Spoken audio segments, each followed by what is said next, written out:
Pak, ada yang rencana saya ajukan. Ya. Jadi mengenai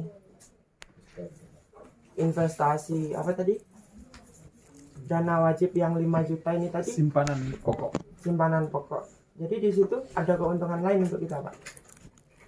Iya. Keuntungannya tadi yang pertama 5 juta itu, pertama Anda tidak langsung punya uang 5 juta langsung bayar. Ya, tidak perlu harus punya uang 5 juta. 200.000 pun sudah bisa mendapatkan aset atau kekayaan sebesar 5 juta dengan cara meminjam terus menyimpan. Ya. Jadi 5 juta itu adalah kekayaan kita. Yang pertama. Ya, yang kedua, 5 juta itu keuntungan lainnya adalah Anda bisa mendapatkan pinjaman sebesar 10 juta. 2 kali kelipatan simpanan. Ya. Ini sudah paham.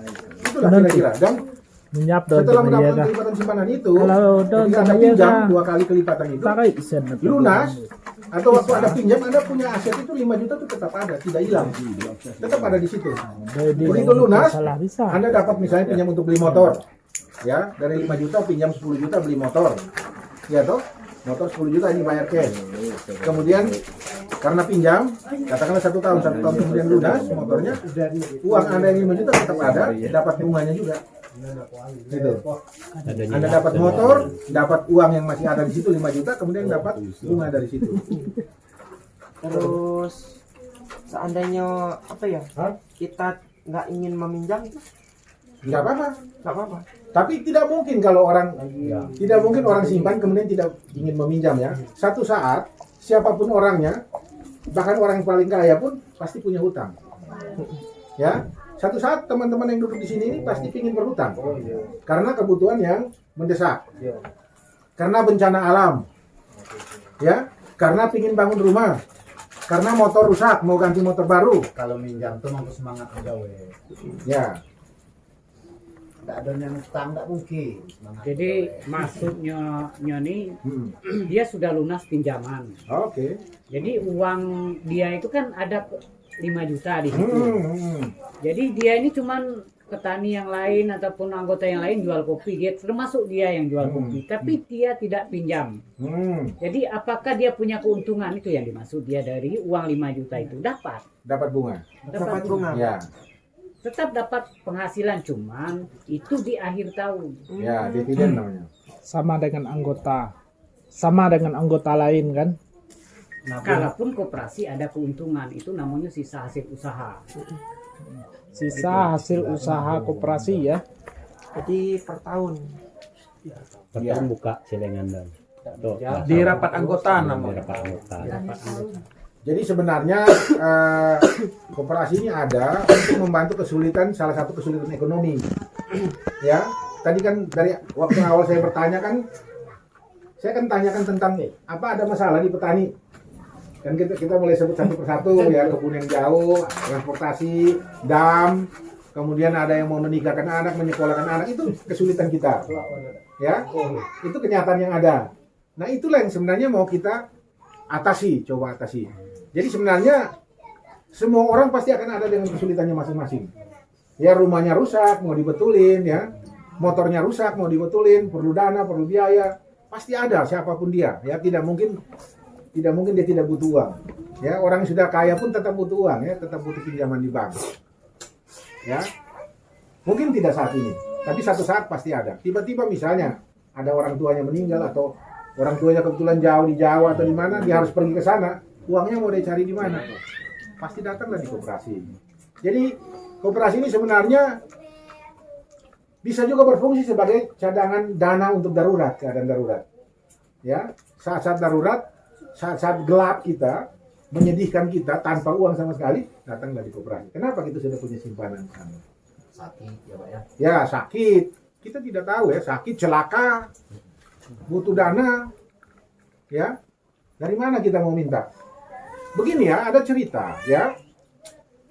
Ada dua orang yang saling bertetangga.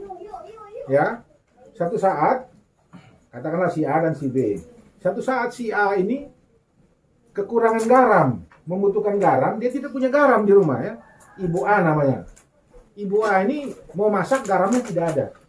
Oh, dia ingat Ibu B punya garam. Ibu A datang ke Ibu B, minta garam untuk masak. Ibu B akan memberikan garam. Oh ini ada garam. Dikasih garam, bantuan garam 1 gelas gini. Senang dia ibu A yang minta kan. Pulang dia. Tapi beberapa hari kemudian mungkin dia pakai boros, habis. Dia datang lagi ke ibu B, minta garam, bawa 1 gelas gini. Kira-kira ada perubahan nggak ibu B-nya? Mulai berubah kan? Kemarin baru minta, sekarang minta lagi. Minta beli. Nah, tapi karena ya sudahlah tetangga kan, kasihlah dia 1 gelas garam.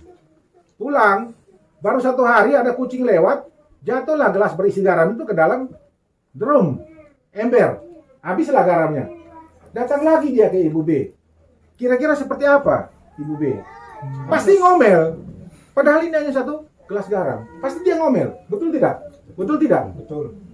Begitu pula kita. Kita datangi saudara kita karena kita kekurangan apalah, mau pinjam. Pinjam pertama saudara, oh iya, karena saudara kasih. Data habis lagi, datang minjem lagi di saudara. Sudah mulai berubah saudara kita. Iya toh? Kemarin baru pinjam di saya, ini sekarang minjem lagi. Apalagi datang yang ketiga kali, mungkin diusir, pintunya ditutup. Iya kan? Itu karena kita mengandalkan bantuan orang lain.